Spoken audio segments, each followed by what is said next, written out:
Esselamu Aleyküm. Öncelikle Cenab-ı Allah ayet-i kerimesinde buyuruyor ki ancak Müslümanlar kardeştir. Bu bağlamda da baktığımızda ümmetin kardeş olmasının ne kadar ihtiyacı olduğunu görüyoruz. Çok çok önemli bir şey. Çünkü bir kardeşine bir sıkıntı geldiğinde eğer o Müslüman o sıkıntıyla hemhal olmuyorsa bu çok büyük bir zuldür.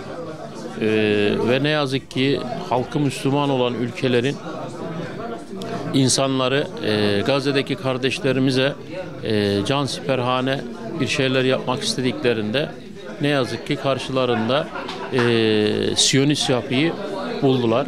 Bu Siyonist yapı Avrupa Birliği, Amerika ve diğer batılı ülkeler olduğu gibi halkı Müslüman olup da kendilerine destek vermeyen ülke yöneticileriyle de hemhal olmuş oldular ki bu bağlamda da ne yazık ki arkalarında Müslüman devletleri çok fazla göremediler. Bu bağlamda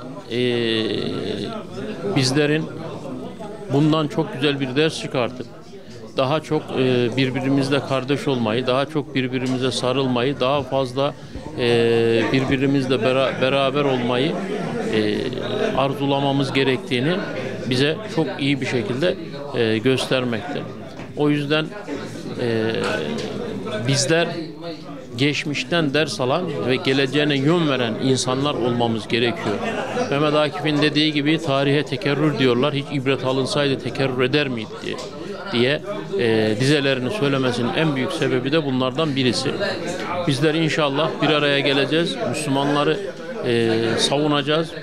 Müslümanlığın en güzel şekilde yaşanması için elimizden gelen gayreti sarf edeceğiz. Bu arada da bizlere samimi insanlar, samimi Müslümanlar gibi görünenleri de ayırt etmiş olacağız ki Aksa Tufanı bu noktada çok güzel bir turnusol kağıdı oldu.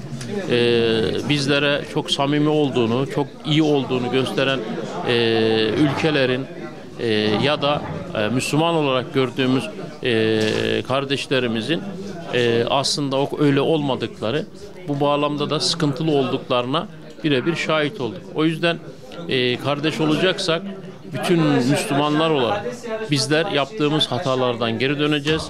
Bir olacağız, diri olacağız ve iri olacağız diyorum. Allah'a emanet olun. Selamun Aleyküm.